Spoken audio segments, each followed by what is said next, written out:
career in elementary school. And I believe it's because I was surrounded by a legacy of educators within my family at all levels. My grandmother taught at adult education, an aunt in high school, several family members were in elementary school. And I believe all those years of me having to go to school with them, whether I was sick or, they just babysat me or just wanted me to be around them and while they were working, it really impressed upon me the field of education. And it was just a natural transition for me to take on that field.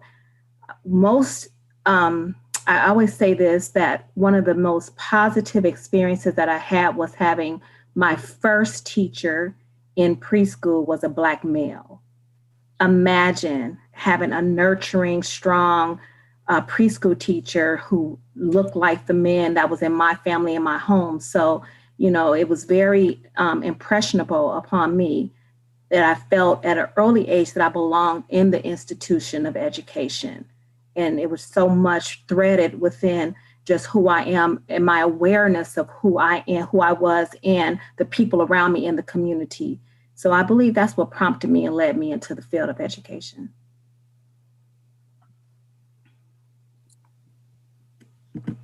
Thank you so much for sharing.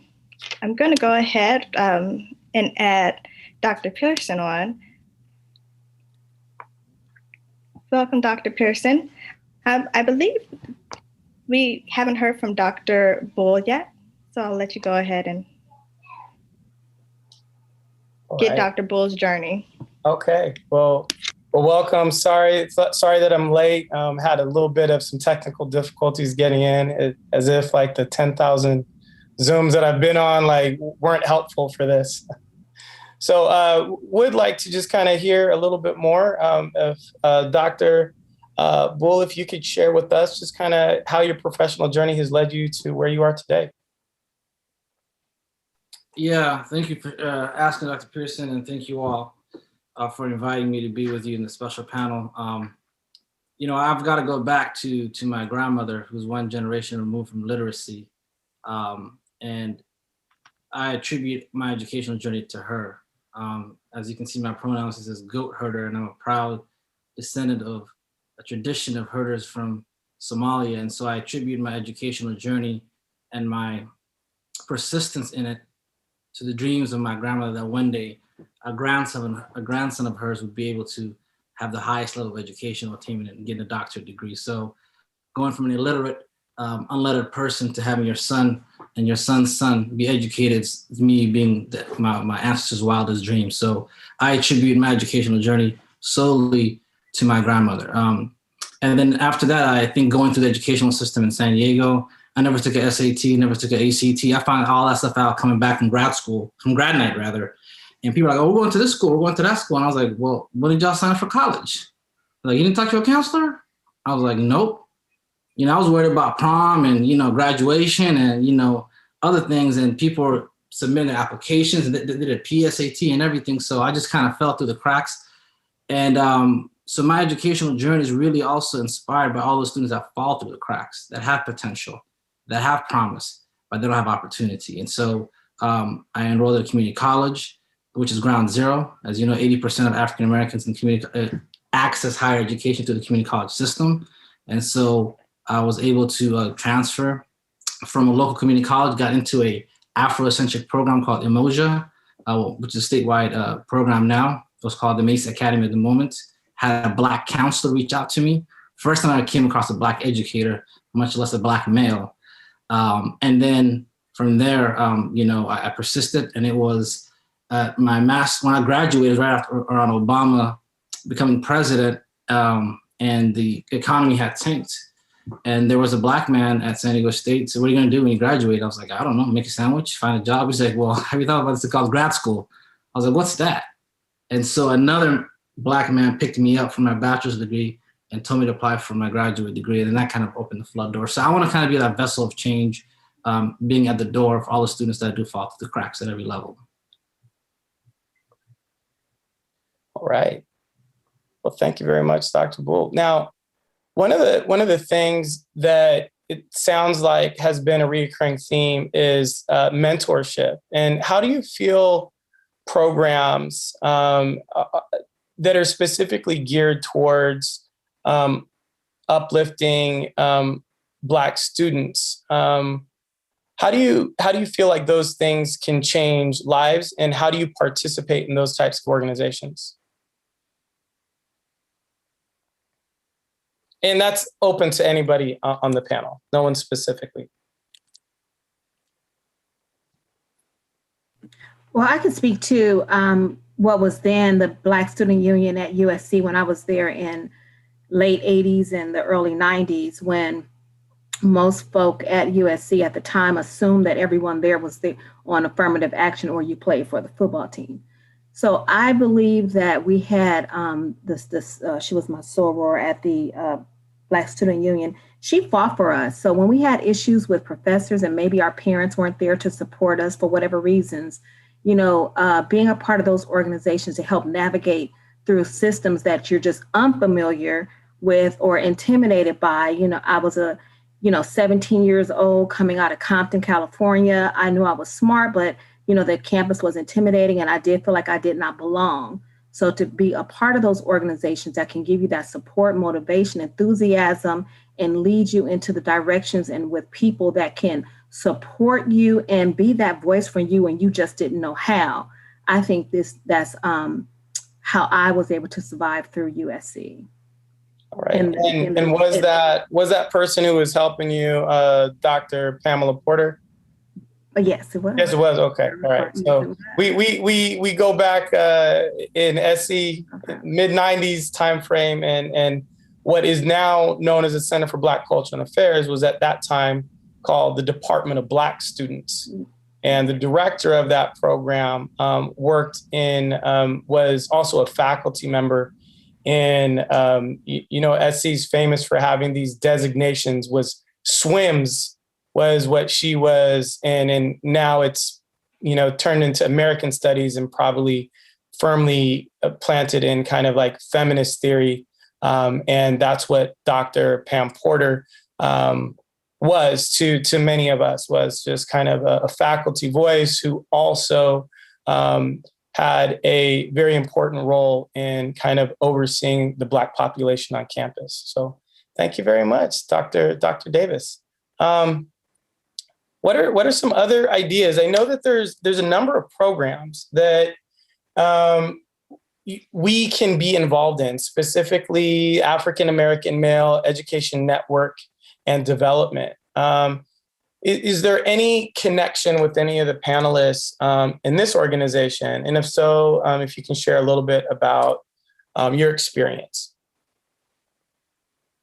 Yeah, so I'm a board member of AMEND, which is the African American Male Education Leadership Development, Education Network Development you mentioned, and it's a mentorship program. But it's more than that. It's really an organization.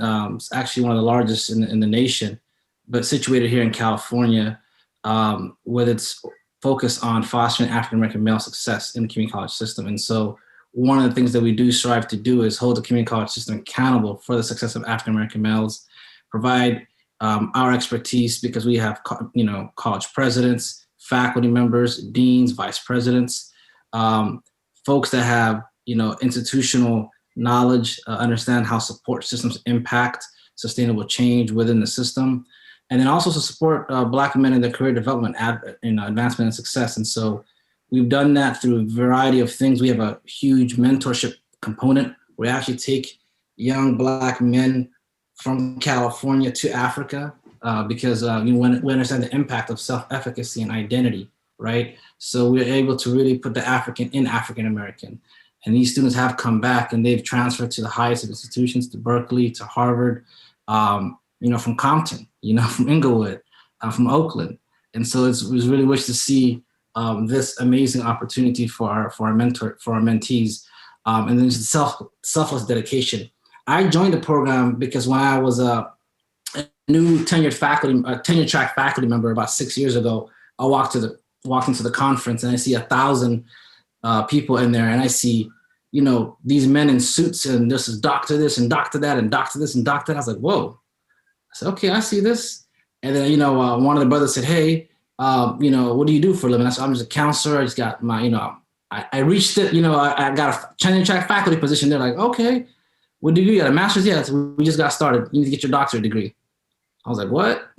So these young Black, these Black men pushed me to the next level, and to see and witness the impact they've had on generations of Black men is very promising. So I think to answer your earlier question, also the impact of mentorship, I think what it makes for us as Black folks is it makes visible a Harriet Tubman-like railroad, right? But now we have a set of pipeline of resources, an opportunity for people to connect to that, and makes it that visible. That visibility allows us to then enhance one another, create a pipeline, because we do have pipelines. We got the preschool to prison pipeline, but now we need to burst that and create the education to emancipation expressway. In order to do that, we definitely need mentorship as a guiding principle and vessel. Thank you very much. Now, this idea of pipeline, I think, is important, for a lot of reasons. And there's a number of programs that have been established to, impact change at system levels, organization levels. And, we see different levels of efficacy, with all of these programs. Jess, can you talk to us a little bit about some of the programs that you have found to support, the retention of Black educators, and any of those systems that you have found to work, and achieve the goals as they've kind of set out to get more Black educators into our education systems? Yes, thank you. First, I'll tell you a little bit about my background, just so everyone's aware of the context of why I got into this field. My parents and my family is from Cabo Verde, which is a small island country in West Africa. And when my parents were born there, it was not a country, it was a Portuguese colony. And there were no universities there. Even to go to high school, they couldn't even get on a plane. They had to get on a ship and sail to Portugal just to get a good high school education. There was not a university in this country until 2003. That was when the first university was built in this island country. And so the fact that I am even a college graduate is something my mom couldn't even imagine. But what is, for me, the most inspiring thing is the fact that my mother graduated from college 4 years before I did. She beat me. She moved to her third country. She went to high school. She had to go to high school in Portugal. She was 14, had to get on a ship. There were no phones. She didn't know what her aunt looked like when she got to Portugal. But this was the sacrifice they made for education. And then she realized for college, she needed to get to the US. And it took her many years eventually. She had 3 daughters first, and she was raising 3 toddlers, working 2 jobs, learning English, and going to school part-time. And she did it in 6 years, which to me, I'm still like, how? And so for me, she was my inspiration, right? I come from a family that grew up in a country where there were no universities, where you had to leave the country to go to high school, So for me, education is so important. But then when I did finally go, because my mom, we helped my mom apply for school and all the paperwork, right? So we were all kind of first gen together. And so she didn't do the entire college experience. So when I got to college, I knew you were supposed to go to class and study. That's it, right? I didn't know about all the amazing opportunities that are available that will help you reach your full potential and set you up for a job, for networking. I didn't know all that. I just knew, okay, you go to school, you go to class, you come back, you do academics, and that's it. And so for me, I went to Syracuse University in New York, upstate New York. And I lost myself. I was great in high school, but when you get into my field, many people in my field in student affairs, you either were super involved and that's why you wanted to get into this field, or you weren't involved because you didn't feel like you had support. You didn't feel like you had people to go to. You didn't see yourself reflected in the curriculum. So you wanted to go back and change that. And so that was my story. And so I wanted to do it right. So when I knew USC was expensive, y'all. So I knew if I couldn't get it paid for, I was not coming to USC. So I was fortunate to get a graduate assistantship with CBCSA. And I remember my interview with Dr. Corliss Bennett. She was the director at the time. And she was amazing. And I was like, I really want to work with this woman. And she became my mentor from the jump, because even before she offered me my job, she was thinking about how to get me another one, because she was like, yeah, that's not going to pay for everything. And so because of her, because she was, she didn't even know me yet, and she was already advocating for me. She was already a mentor. I was able to secure a job working as a resident director. At the time, it was grad students doing that work. So I lived in North Hall, for anyone who's a student there. I was a grad student living in a first year building. And I had an expensive education paid for, because before I even got there, I had someone looking out for me. And she didn't know me, but she knew she was going to look out for me. And from then on, I realized I want to be that person, right? I want to be that person. And I also realized that, as I got into more leadership roles, I don't see people that look like me in leadership roles. We're always talking about CEOs, and we're always talking about curriculum that doesn't look like me, right? When you think a leader, like they don't show you a picture of a girl with hoops on or with box braids. But I wanted people, students to see, yes, this is what a leader looks like. And so now I'm not just a leader, but I teach leadership, and we can teach leadership, right? And so for me, mentorship is so important. Representation matters, but also often these mentors, they also are advocating in other ways, making sure curriculum is reflective and of our students, so they see themselves in the curriculum and they know that they can do it. And so I think mentorship and advocacy is so important, and I know I've benefited from it, and I continue to. And so for me, it's so important to have educators, both in the classroom and outside the classroom, in every realm, advocating for our students. Thank you so much, Jess. And, one of the themes that we keep coming back to are these institutional agents who have supported your path along, within the system. And, oftentimes we know that a collegiate environment, post-secondary institution, it's tough to navigate. It's, very different from high school. And oftentimes that ends up being the challenge, not the content of what is taught within the classrooms, but that cultural component of, going to places where people may look dissimilar to the people that you grew up with. So, whether it's inside the classroom as a faculty member or administrator, and this is back again, open to the panel, can you speak a little bit to the importance of institutional agents and specifically Black institutional agents, and what that means to Black students and what that means to the student body as a whole by having Black institutional agents, not just in the classroom, but also as administrators in post-secondary institutions?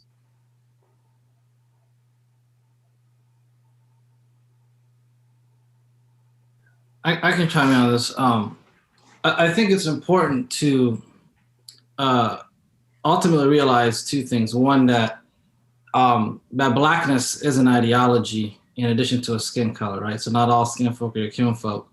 And so if we enter these PWIs as Black folks with PWI mindsets, then we're just regurgitating colonial ways of oppression, right? So I want to really emphasize Blackness as a consciousness, as a practice, right? And so I believe that we have two options here. Either we're in these systems to either dismantle and disrupt and act like a Trojan horse, fight on, USC pun intended, and kind of maneuver and change from within, or we're here to acquiesce and assimilate and regurgitate these white supremacist colonial practices. And so the importance for me is to see Black folk in these spaces holding power, reasserting themselves, allowing folks, as Jess mentioned, to pull up in their hoops in an interview and not think twice about it. To hire 3, 4, 5 people that are Black, but they're qualified, and not think twice about it because white folks don't have to, right? And so to have admissions practices that are intentional, deliberate, and foster specific programming, uplifting people through our budget practices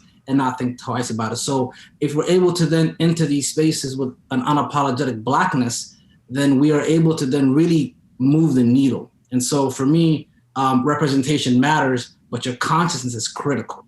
the consciousness is very, very critical. And you see that in our values. So for example, we're about to go through some tough times here because of the taxes that we're funded for majority of our educational institutions. Well, how then do Black Lives Matter in our classrooms? How do Black Lives Matter in our institutions? How do Black Lives Matter in our hiring practices? How does Black Lives Matter in our pedagogy and our curriculum, right? So then when we start to have these budget cuts, if you start to have a 5% budget cut all across the window, but this Black program was already on, thin ice, that 5% cut looks like a 50% cut, right? So then now we have to really have that consciousness of really being intentional and deliberate of how we organize and move within the space. So I think for me, representation matters, consciousness is critical, but our values as Black folk in these spaces is absolutely paramount. And that's also not to say that we've got to also be strategic, right? Not everybody come in here and just blow things up. We got to be strategic, but I think we have to move in a way that's very, very beneficial to the Black cause and uplift one another. And I want to chime in also, because in order for our students to get to where you are, we need to make sure that they're successful in the pre-K through 12 world. And that does mean tremendously getting more Black counselors on the high school campus, making sure that those students are getting those A through G requirements, making sure that they're getting support with scholarship applications, that they know which colleges that they need to attend, that they should attend or should apply to and not apply for, and then let's talk about HR. In my school district, there maybe like one, maybe two that I can think of that are in the HR offices that are hiring teachers, educators, administrators, that will support the cause for students that are attending these schools. So it does, we need one another. We're both institutions, whether it's at the younger ages, the primary grades, and the secondary and the colleges. We need one another because it's happening. It's happening. We are being isolated, ostracized, and we're not making those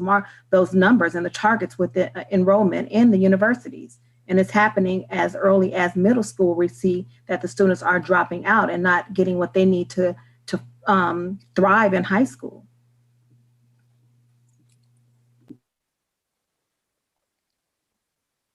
Now, are there specific resources that this is specifically for Dr. Davis? Are there specific resources that do need to be brought to bear to our K through 12 system to make sure that we stop seeing the attrition and students departing institutions before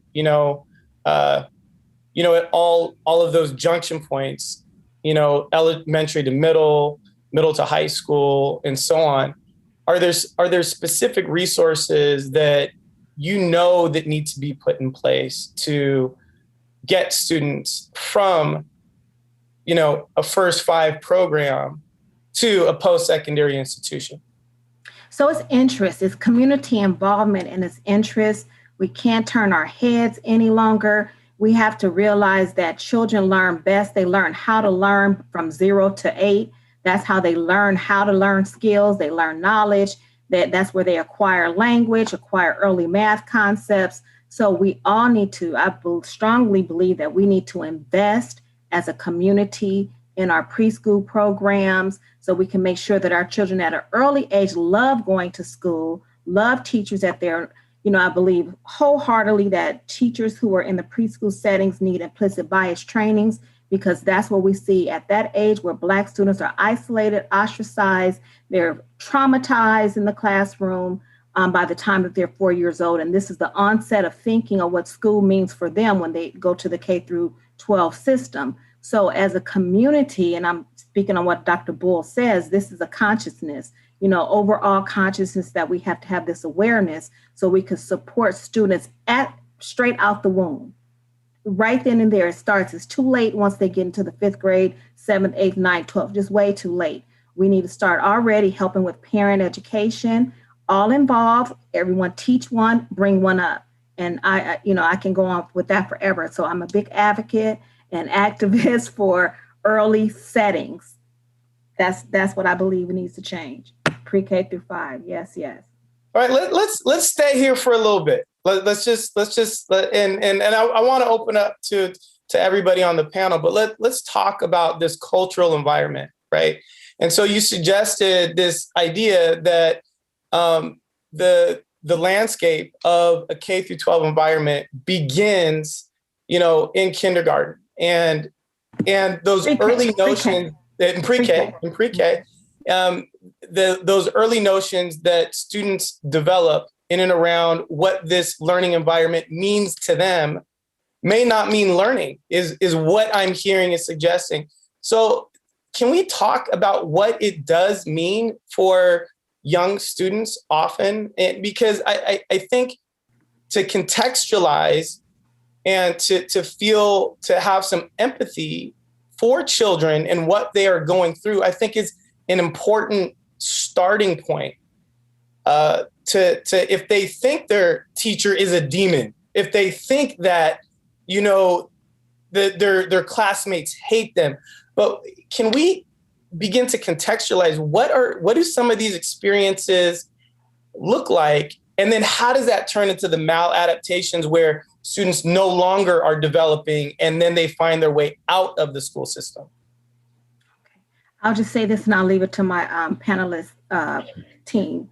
There are so many gaps that we do not speak about. So we talk about the achievement gap, we speak about the opportunity gap, but we do not talk about the school readiness gap, that Black children oftentimes are already behind by the time they enter kindergarten with language, socio-emotional development. So that's when we see our students getting kicked out by the time they're 4 years old, getting kicked out of preschool, kicked out of classrooms, sent home labeled as, when I was doing my study, my research, which was on Black boys in public preschools, I did, I was looking at some of the documentations of what teachers were saying about the Black boys in their classrooms.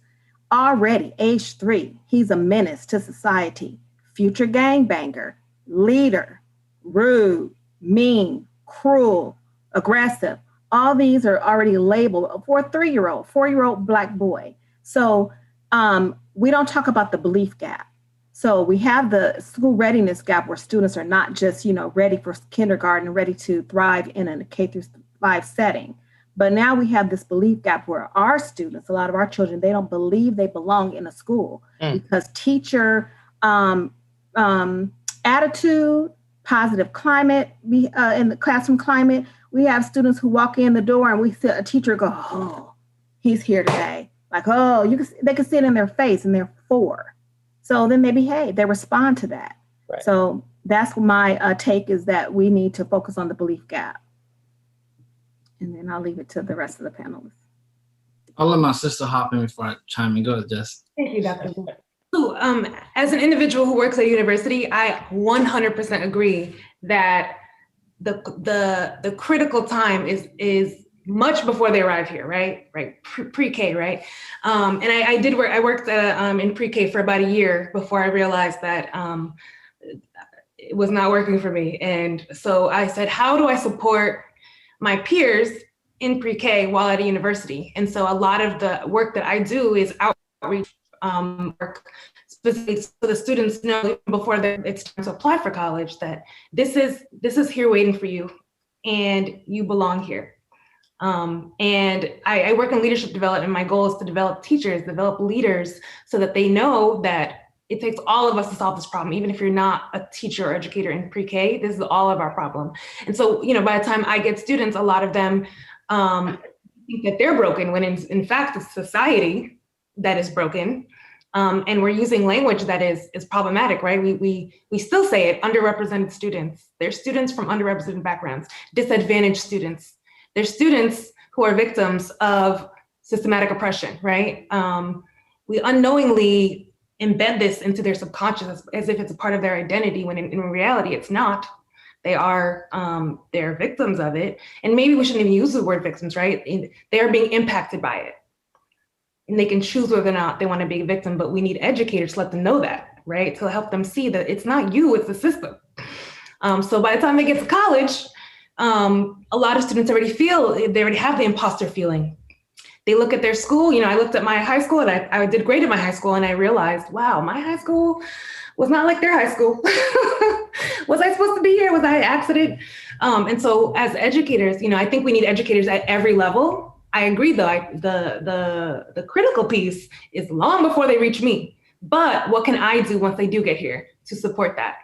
And I specifically, I think we need Black educators in every area. I specifically do not, I'm always tempted, but I don't go for positions working for a Black office or a diversity office, equity office, social justice office. I won't go for that position because for me, I do that work regardless. So wherever institution I work at, if you're just expecting the social justice office to do that work, if you're just expecting the Black office to do that work, you're gonna have at least 2 offices because whatever office I work at is doing that work too. So I think I think sometimes it's easy to feel overwhelmed and think that each of us can't make a difference, but we have to find like in what area are you going to make a difference? What area are you going to work on? But at the end of the day, I think the core issue is that they are starting already behind. They're starting already behind. So what can we all do to address the issue there? Absolutely. I mean, I couldn't agree more. I think 3 quotes stand out to me when I think about this. And the first one's by Dr. Martin Luther King when he says, the function of education is to teach one to think intensively, to think critically, intelligence plus character. That is the goal of a true education. And Mandela, when he says, education is the most powerful weapon which you can use to change the world. And so what they do and how that looks like, Dr. Pearson, is they take away those weapons. They take away that armor. They take away that artillery, whether it be intellectual, whether it be physical, whether it be consciousness, consistently and constantly, and that's how they funnel them into these preschool to prison pipelines. So how does it look like? It looks like when Tyrone colors outside the lines, he is insubordinate, he cannot focus, he's not paying attention.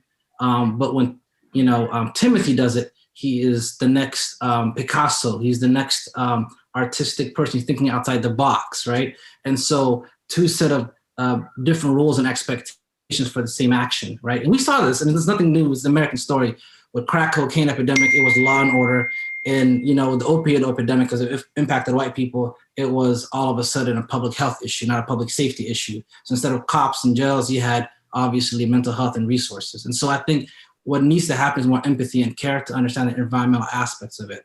And that's to my last quote of Malcolm X when he says, education is a passport to the future, for the future belongs to those who prepare for it today. And so we have a lot of dream killers, we have a lot of goal killers. That squash the dreams and goals of our children and our youth at a very, very young age. So by the time they come up and they're going through this educational system, their hopes and dreams are taken away. And Gallup had a poll and said the number one thing that helps people persist was hope, the audacity of hope and change. And so to Jess's point, we need to have a paradigm shift, this deficit mindset. When you use at risk, I had this in an interview, I said the risk is not the student, the risk is the institution. What are the practices? What are the policies? What are the traditions here, right? And so we need to call them promise youth. Same thing with Black History Month. Black History Month is not about just the revolution. It's about the evolution, right? You cannot walk on this world without being impacted by Black genius, right? Cell phones, touch tone, dial tone. If you look at the GIF technology, if you look at voice over IP technology, if you look at we're all wearing masks, the gas mask created by a Black person. We talk about street lights, green, yellow, red, created by a Black person. So does everybody that goes out there does not get into a car accident or wears a mask, do they think Black people for that genius? Absolutely not. Everybody that texts people with using a GIF, have you thought a Black woman created that technology? No. When you have a walker, have you ever thought about thinking a Black person for that? No. Toilet paper in terms of the holder, right? How many contributions, the blood bank, Charles Drew, how many of us have been saved by Black genius? How many of us given blood and taken blood? So Black lives not only matter, Black lives save lives and have continued to save lives. But we don't teach this history. We just want to talk about how one day, people got enslaved, Lincoln got happy, and so, he got sad and said, we shouldn't do this anymore. And then Martin Luther King had a dream, and that's about it, right? And so we need to be really honest about educating our own children, installing their self-efficacy. In Black History Month, on the words of Carter G. Woodson, we talk about the miseducation of the Negro. I think we need to do the re-education of ourselves and uplift ourselves, because I'm not looking to my oppressor to do that. So I think it's important, back to Dr. Davis's point, that parents and the community, we actually be invested in our own education and liberation. And then force the institutions to teach that, because Black educators are not valuable to Black students. Black educators, as I said, with all the inventions that I mentioned earlier, are beneficial to all students. You can all lives matter that joint if you want. And I think we're tiptoeing around deconstruction of some of the white supremacy doctrine. And I want us to jump right into it and talk a little bit more about it. That we know the problems that face Black communities, and we know the problems that impact Black communities and the education systems that Black students are in. So, couple thought questions. You know, and I don't want, and I really want this to kind of be, you know, your real thoughts. No reductionism, just really where the problem is, because we talk a lot, you know, in webinars and, you know, at conferences, but we don't effect change. And specifically the kind of change that results in development, continuous positive growth. So what is it about systemic racism inside education that is so difficult for us to deconstruct? Is there like, I like to talk about this idea of a linchpin. Like if you could pull something out that this system begins to destruct. What we know a lot in the academy.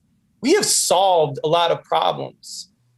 And one of the things that you know, probably if you spend enough time with me, you know that I have a lot of contempt for not affecting change, positive change. So my question is to the panelists is, what do we need to do to affect change, to begin to deconstruct this system of racial injustice, or as I like to refer to it, as a system of white supremacy based on a white supremacy doctrine? What do we need to deconstruct? And then what are the steps that we need to start taking in solutioning what we have deconstructed?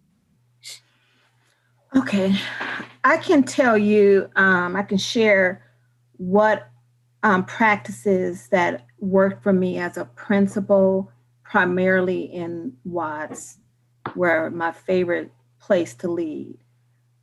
Without teaching parents that they are victim or caught up in white supremacy and oppression, without being up here and they're down here, when they walk in, they were like, "Hey, Dr. Davis, hey girl," I'm hey back. I'm not going to give them a whole lecture and a lesson on how they should address me professionally.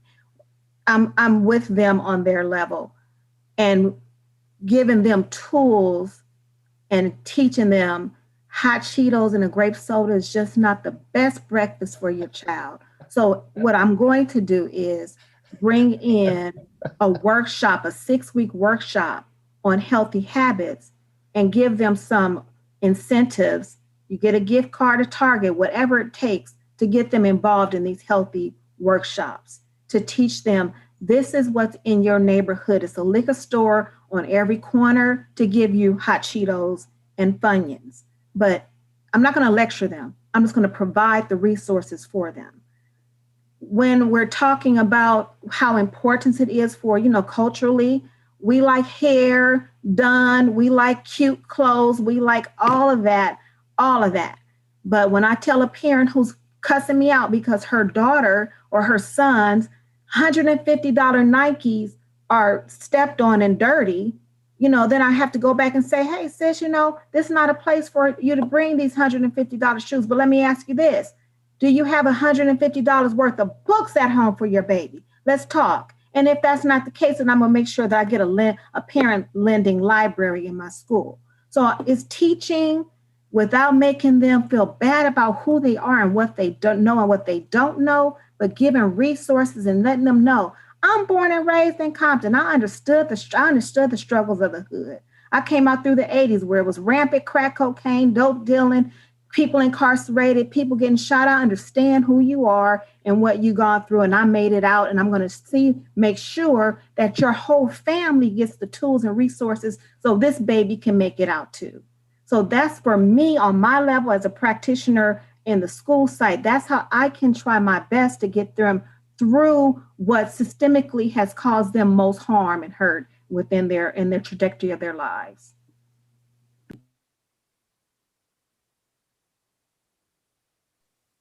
You know, at my university, I'm at University of California, Merced. You know, like most universities, they realized they needed to respond, right, to the quote unquote new awareness of Black issues in the United States. And I realized statements are great, but action is important. And what does action mean? You know, when it comes to culture change and changing systematic racism, awareness, intent, also great. But what about policies? Like actually changing structural policies, funding, permanent funding, not just, oh, we're aware of these issues now, we'll give you a few $1,000s for this project. And holding individuals accountable. I think we still see it where we expect the Black educators to fix the problems of our Black students. So we expect Black educators to help out with diversity and equity. We need to call it out that everyone needs to be involved. Everyone needs to be accountable. And I'm over here suffering and you want me to solve the problem? How is that fair? And how is that productive? So, and then language. Language is just as important. We always talk about student readiness, or you know, students being ready for college, students being ready for the school system. But is the school system ready for the student? We need to fix that. And I think calling people out and making people uncomfortable. One of my pet peeves is we talk about developing countries, right? Why do we use the word developing countries? What does that mean? I think what's more appropriate is countries that have been exploited by many European countries. That's more appropriate because, again, you know, asset mind, what if you replace developing countries with countries that have been exploited by the European countries? It's uncomfortable, right? To say that to someone is uncomfortable. To admit that is uncomfortable. And we still, to this day, we're not comfortable having those conversations. I'm not always comfortable having those conversations, even though they need to be had. And it's tiring, and we need to make sure it's not just us advocating and doing the work. We need everyone involved. And until that happens, it's gonna be a progress, but progress will continue to be very slow, very, very slow. Yeah, I agree. You know, you remind me of this notion of the exceptional Negro syndrome, right? That we come in here with this Obama complex and we want to resolve everything, and it's not really our duty to resolve everything. I think that's the institutional responsibility. What I also think of is when it comes to freedom and liberation and sacrifice, in order to dismantle a system that wasn't designed for you, what are you willing to sacrifice for your freedom? Because freedom is not free. And so the notion to your question, Dr. Pearson, is do we love a paycheck, a stability of life more than education, more than, you know, freedom and liberation? And that's what any of our forefathers, be it fighting against colonialism or slavery, they laid down some type of sacrifice. And so going back to, you know, our purpose and mission and vision within these institutions as vessels of change, agents to dismantle racism, what are we willing to sacrifice, right? And so that notion is there. I want to offer 3 P's and 3 I's. Power, positionality, and privilege. We need to assess power. How does it come? Where does it come from? Who is it deriving from? How does it impact people? Our positionality. You know, what position do I have within that institution to impact that? As a faculty member, as an administrator, right? As a student, because students, a lot of students on this call, you are the reason why we're existing as institutions. No students, no school. You have an extraordinary amount of power and position that you need to tap into, and ultimately privilege, right? And so some of us who may have privilege, whether it be relationships, right? Whether it be educational attainment, whether it be proximity to power, we need to exert that to create change. So those 3 P's: power, positionality, and privilege. And then 3 I's that we need to kind of think about. First, inquire. When we're decolonizing yourself from a lot of these things that we've learned a lot of bad habits. We've taken all this language that Jess is talking about, like we've taken that on into our policies and practices. And you're like, whoa, I'm damaging people. Like I'm contributing to the injustice. I'm regurgitating things, but with a black face now, right? So inquire, then interrogate, truly interrogate. What are the sources and outcomes of this? Is it moving the needle? And then ultimately integrate that into the change that you want it to be. So inquire, face level, it's critical thinking, just inquire. What's the purpose of this?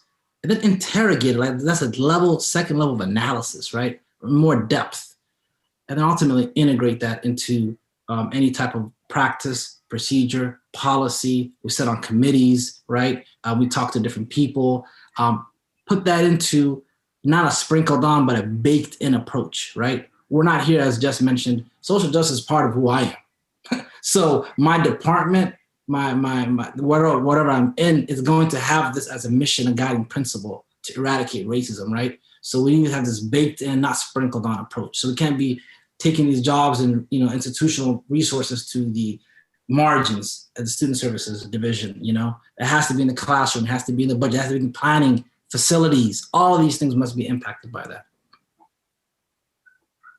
So I love this. I love anybody that knows me well knows that I love process. I love acronyms. So 3 I's, 3 P's sounds like a pretty solid approach to how we can go about affecting change. Now, I want to talk about, I think Jess had mentioned it, that change is going to be slow moving.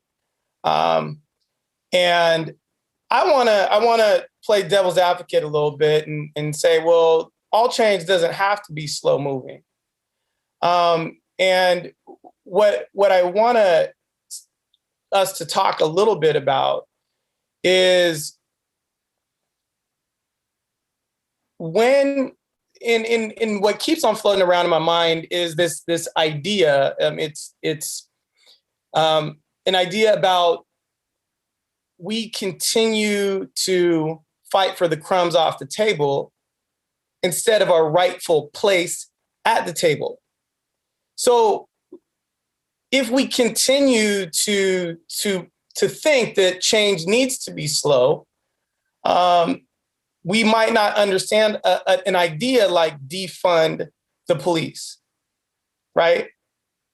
And I just was having a conversation with a colleague before I got here, and I said, not demilitarize the police, defund the police. And is that really radical? And is that kind of change the kind of change that we need to see to start affecting the change that we know we want?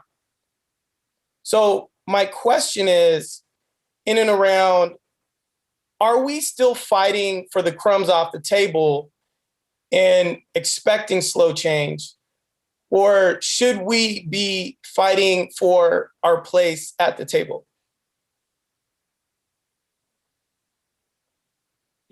I appreciate that you use the word radical, because I don't think radical should be used as a negative word. I think we need radical. I think radical has been demonized by those who want to stay within the framework that has been built to oppress us.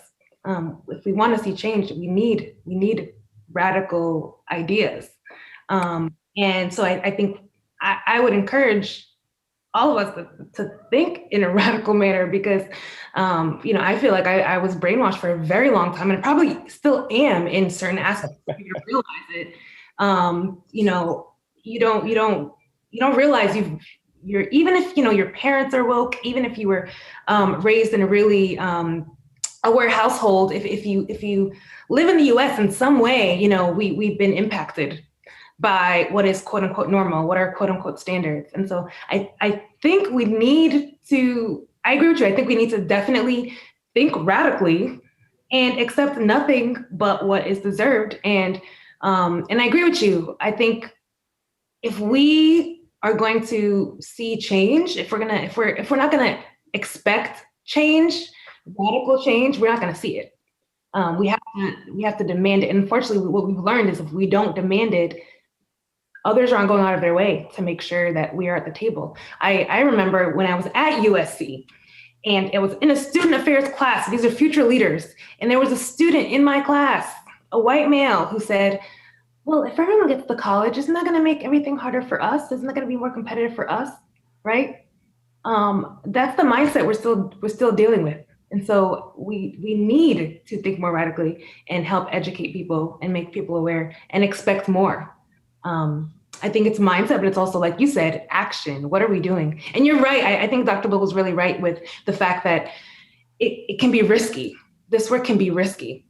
I realized I felt more empowered after Black Lives Matter quote unquote reemerged, right? I felt more empowered to ask for things where I realized before that, are they gonna say, you know, why are you doing all this, Jess? Are you doing it just because you wanna help out the Black students, right?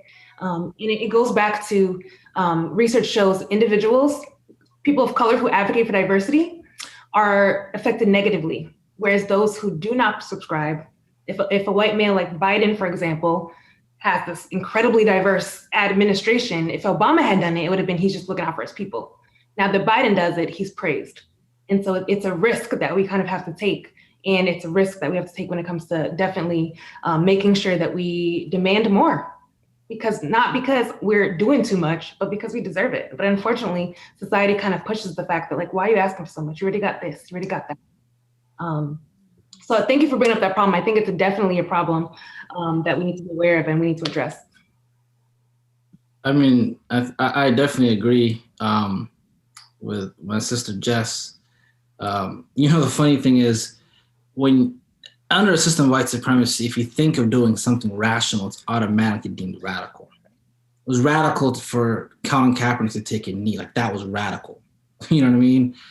It was radical for someone to say, I think we should be able to be literate and read and write. I think that's, you know, it's radical to think of like healthcare as a human right. You know, it's radical to think to not have police come and kill you for a mental health response and defunding that and actually funding services that are not going to kill you. That's rational thought. And so I want to kind of own back the language and saying radical under white supremacy is rational. It's logical, right? And what's irrational and illogical is what's happening currently, right? And then we are asking for the basics, like Black Lives Matter is the basic, like, hi, I matter. No, you more than matter. Like, Black lives should be honored. Black lives should be respected. Black lives should be loved. Black lives should be, you know, adored. Like, we're asking for the goddamn minimum. Black Lives Matter. Like, I can't breathe. Like, breathing is a freaking human right. Like, we're asking for basics, you know? Not like, hey, I think I deserve that job. I deserve more, just as much rights as you. We're not even asking for the same rights. We're not even asking for equality. You know, we're just asking for basic, you know, human dignity. And so the right to live, the right to just exist. And so I think, you know, I'm not interested in really at the table. I'm interested in going grocery shopping for the ingredients in the kitchen to dictate who gets to come to the table and who gets to eat at the table and what's happening with the menu. Like, forget the table, forget pulling up a chair. We're beyond that BS. Like, that was yesterday. Like, we're cooking in the kitchen, we take over the house, and I'm getting ingredients, and I get to have who comes on for this guest list to come to dinner. Like, we need to get to that level of, like, you know, assertiveness. And I think if you push the edge to that level, people gonna recognize and be like, yeah. And white people do all the time. They're freaking, they can storm the Capitol and still not get impeached, still not get censored, no consequences, right?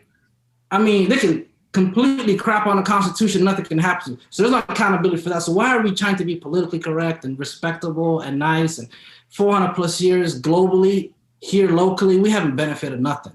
So I think we need to not be unjust or oppressive, but just demand more for ourselves. Like, we need to make sure that we respect ourselves and our dignity and our pride and honor ourselves, because obviously what's happening is working. And I understand that change does take over time. It's gradual, but I don't have an appetite for reform. at the moment. You know, I've got children. I see your beautiful son giving you a kiss, Dr. Pearson. You saw, you know, our sister Faith and her beautiful children in the background. I got a 2-year-old daughter. I'm trying to make a life better for her. You know, I want to make the world better for her when she came into it, when I leave it. And so I think reform and this incremental change is not going to make it happen. I'll say, give my last, my little 2 cents, because I'm noticing the time. But, you know, with me being just a smidget, a little bit older than the rest of my panelists, I do notice that what we need to consider also is when we do have leaders who step up and put their necks out and for the risk, where are we as a people to support them? So, you know, and I'm thinking about Auntie Maxine, Congresswoman Waters, when she said early on at day one that Trump was crazy, and she said she projected and predicted everything that was going to happen. Even our Black clergy said she was causing problems. You know, she was too radical, she was too risky. So now we have Governor Newsom, who I did support initially. Now, you know, with the whole keep the seat Black, keep a Black woman in the seat, you know, the seat has gone to Alex Padilla, great man, great leader. You know, I like his work, but it was quiet.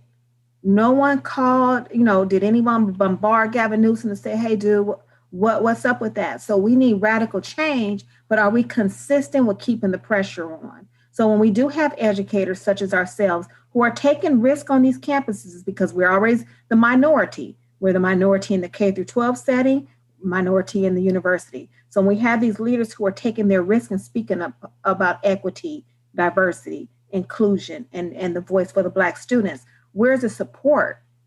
So, you know, so we say we want the radical change to happen, but then when we have the leaders to take the risk, who's there to back them up to make sure that they're not just getting lynched politically and strategically by the people that they work for? So that's just my thought, that we need to keep that in the forefront. Yes, right. Sacrifices. Yeah, you're right. And that's an important thought, you know, and you know, where would the civil rights movement of the 50s and 60s been without the Black church? Really? You know, and I think that that's important because there was financial support for leaders to change and affect the hearts and minds of white Americans, because that's what led to Lyndon B. Johnson affecting change on the behalf of a Black-led civil rights movement, right? Extending civil rights that should be owed to everybody in the Constitution, anchored by the Black church. Now, I know times have changed, you know, especially with the ideas that, you know, millennials, and I hate grouping folks like this, but I just want to say younger generations feel about religiosity and how they come to understand their path to spirituality. But my point is, there was an organizational structure with an economy that supported those to have a voice that spoke on the behalf of many. So what does that look like today? What is our Black church that will allow our voices to be heard? Because they are stepping out on a tightrope, and they are stepping out. And when I'm referring to I'm talking about the voice of the oppressed, the voice of a Black community. So what are those structures and how can they show support?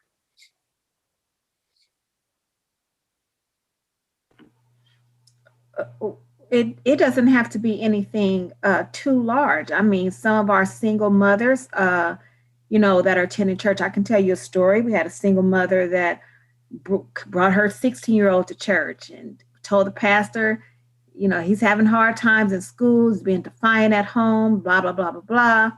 And the student and the young man was in the church parking lot smoking weed. and the first lady kicked him out, kicked the mom out the church. So if the church is not a place where parents can go to and seek counsel, guidance, and advice, from the pastor, and mom said, hey, I'm telling you, I'm having a problem with them. So why would you kick us out? How are you going to help us? It doesn't have to be a grandiose going down to the White House and fixing, trying to fix policies and procedures. It can start right in the community, right? Simply, changing, helping the members in the church, being involved in the students in the church, going to their schools if they need representation, going to help them talk to the counselors, being available for the needs of the members who support them in that role as a pastor. It can start just from that. And thank you, Dr. Pearson, for asking that question. I think, getting the last couple of questions answered, because we are towards the end of our program. So we appreciate that. And we're going to go ahead and ask maybe 2 questions and then close out our program. All right, thanks, Faith. You know, I could have gone on for another two more hours. So I'm glad you pulled the Apollo proverbial cane on a brother. But so I do want to let's just open it up and just kind of any final thoughts that our distinguished panel would like to share with us. And just one point of reference, I wasn't trying to indict the clergy or the church. I was just saying what's our contemporary Black church for our movement? I do feel that there is a moment, and I do know that there are voices that need to be heard, but people have bills to pay. People have children. There's only so much risk that you can take. And clearly the risk that King and his counterparts took was supported financially by the Black church. And that was the point that I was trying to draw, is what is our Black church today? And agnostically, but just what would that parallel be today? And then how could we ensure that those voices, that structure is used to support those voices, so we can have those voices amplify our needs as Black people. So that was I just wanted to make sure that sometimes I start talking like a crazy old man, and I don't know what I just said. So I just wanted to just add some clarity in and around it. I didn't want to see like I was speaking bad about the Black church. I understood. All right. That's well understood. I got it. I hear you. All right. Well, I'm having a wonderful time, and I just want to open it up to to our distinguished panel. Thank you for your time and your voices. Do you have any final thoughts you'd like to share with our group here? You made a very good point, I think, about, and I'm not Christian, I'm Muslim, but just the concept of just the spiritual community tapping into this movement. And I think recently there has been an absence of that. And we've seen, at least from my tradition, I'm inspired by the Malcolm X's, the Muhammad Ali's, those who use their faith to propel them into action. And so it's important. If you look back to Malcolm and Martin, they're deeply spiritual people pushed by their religious institutions to create change. And so nowadays you have these institutions. And so the role for them to really look at this as a moral obligation is more pertinent now. One thing that I want to leave people with a parting thought is that, what racism does systematically is it erases and invalidates your humanity, right? It makes us 3/5 of it being, it makes us be colonized, colonial objects of a state. And so to tap into your humanity and to regain that is a very, very important effort. So we all have hands. Some of us can touch, others can feel. I hope we can feel. We all have eyes. Some of us can see, and some of us can envision, have vision. They have foresight, insight, hindsight, what could be, what shouldn't be, what ought to be. So we need to start tapping into our senses. We all have ears. Some of us can hear and some of us can listen. Some of y'all heard what Dr. Pearson and Jess and Dr. Davis and all of us shared today. And some of us listened. Requires your heart, requires your mind, right? And so I hope as we operate in this systematic racist structures that we don't have our humanity stripped of us, and that we regain our senses, regain that power, the ability to not just touch but to feel, to not just hear but to listen, to not just see but to envision, so we can be what our ancestors dreamed of us being, so we can be the promise, the dreams of and the hopes that they had, and the legacy that we leave for our children and our future. So I think it's important to always have hope and confidence and pride. And there's only one you at the end of the day. There's only one you. Pace yourself, love yourself, take care of yourself. Self-preservation and self-care is so important in this work. And so love yourself. If you haven't taken time out to love yourself, go ahead and love. If there's a month to love yourself, this is it.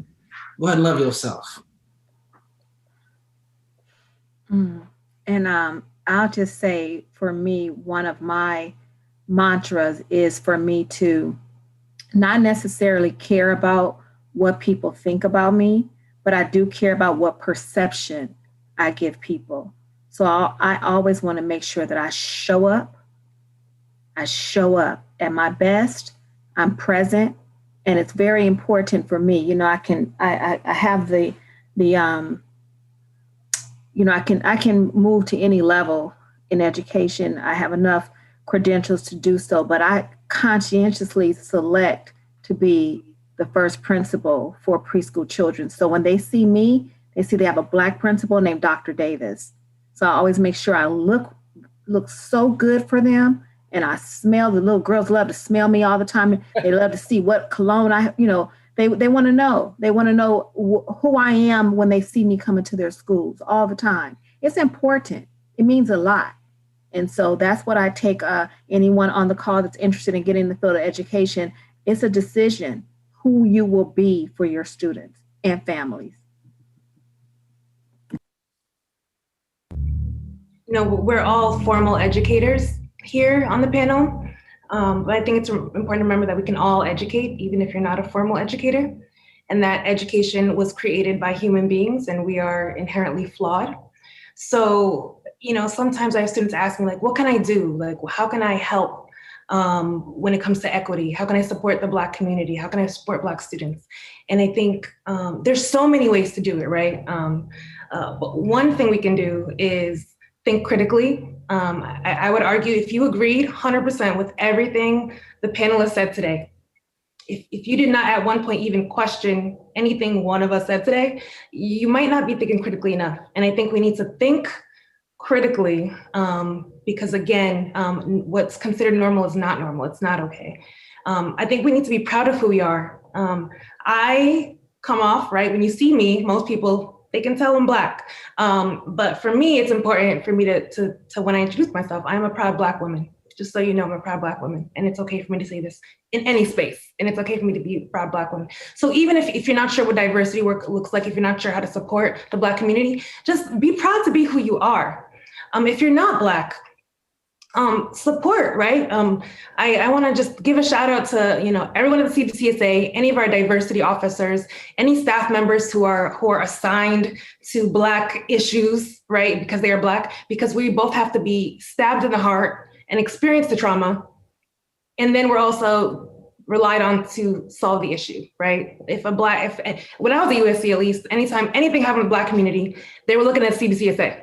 What are y'all doing?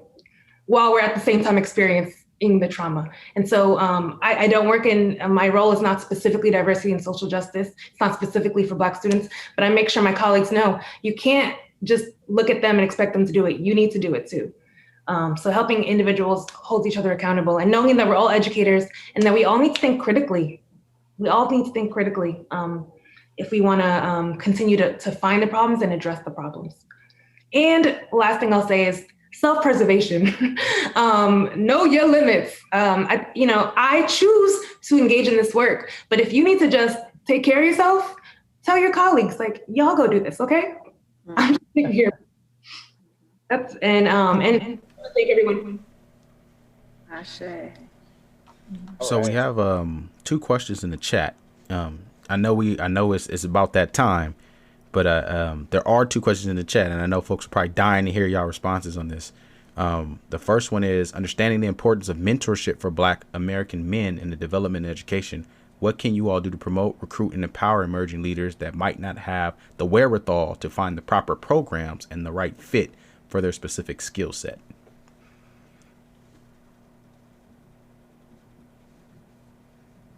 So we actually have a program that we're launching called Mentorship, Mentor Match. If you go to the website, I think our sister Faith dropped it in there. And if you are a Black male, at least in California, we're going to connect you with a mentor.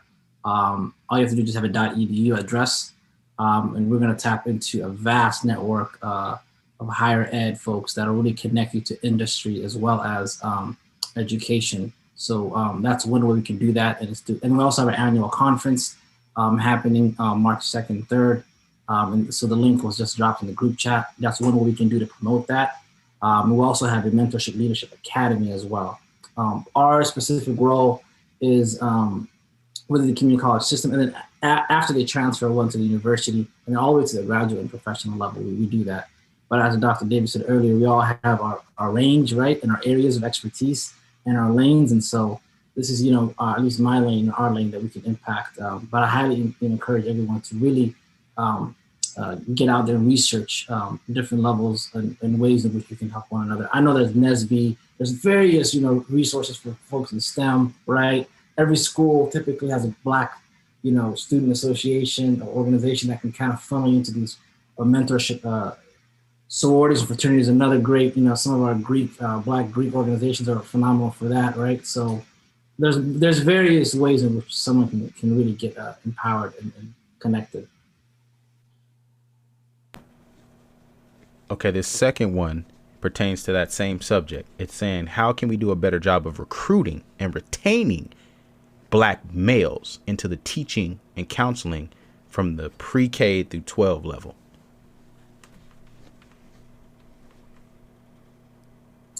I think, we have to, for counseling, we have to normalize mental health and counseling for Black men specifically. So if you want to do that, representation matters, right? So I think part of it is us being vulnerable, us actually seeking mental health and therapy and counseling within our community, normalizing that as a practice, right? So when we see professionals that look like us, it's not also a problematic thing.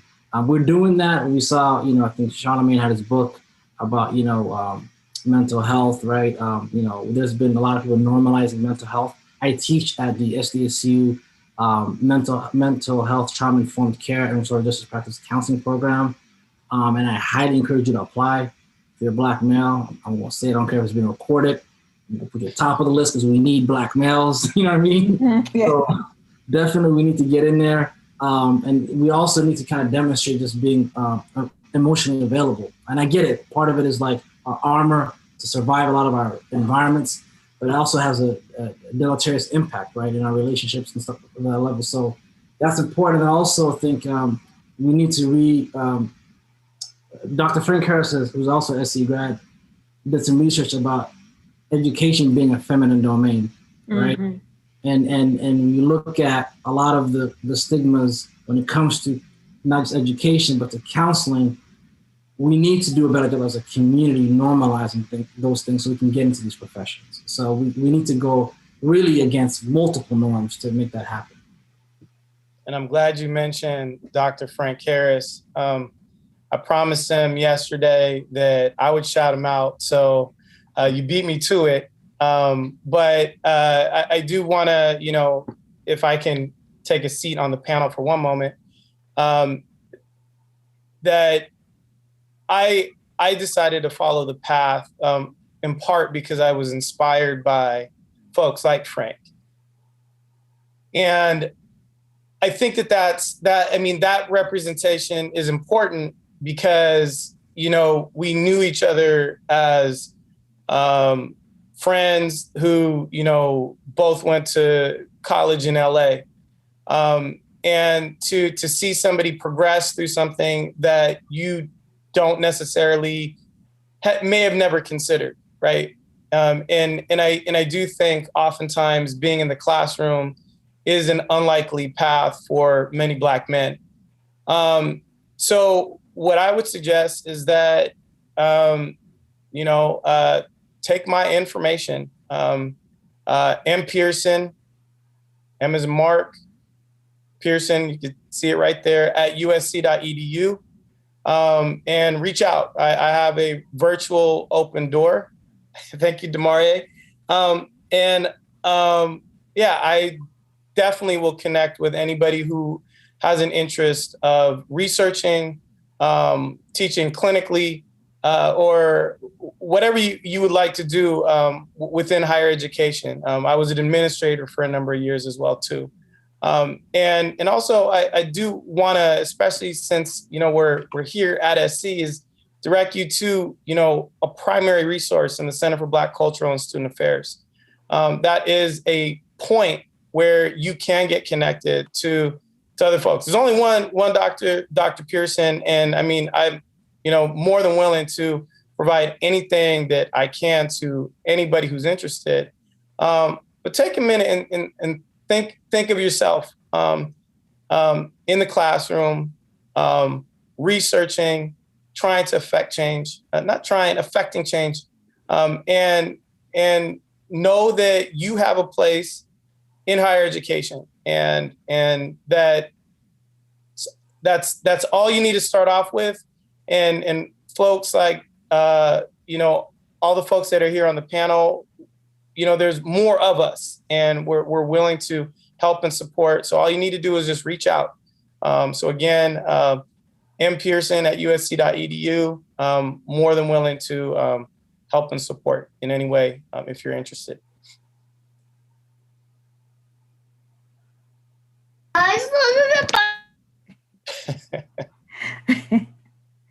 I love That it. concludes all of our questions in the question box.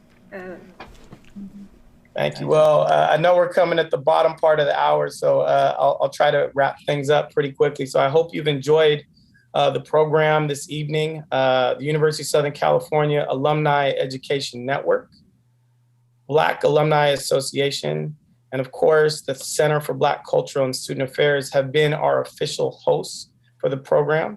I would like to thank again our distinguished panel who is taking times out of their lives to kind of talk and relate and connect in and around these issues that impact Black students through the whole pre-K through post-secondary pipeline. And would like to also, say that, again, the USC Alumni Education Network, Black Alumni Association, and the Center for Black Culture and Student Affairs continue to program throughout the year, not just during Black History Month. So please check them out, take the time to engage each one of these departments and see things that attract you and also ways that you can engage those organizations. Also, thank you for sharing your time, each one of you. And thank you for your wonderful comments as well as questions. And again, please, I think that everybody's social media and email addresses have been kind of outlined or populated in the chat as well too. So don't hesitate to reach out to any of us. Thank you again for joining us today. Have a wonderful evening. Peace and blessings to everyone. Peace and blessings to the diaspora, and fight on.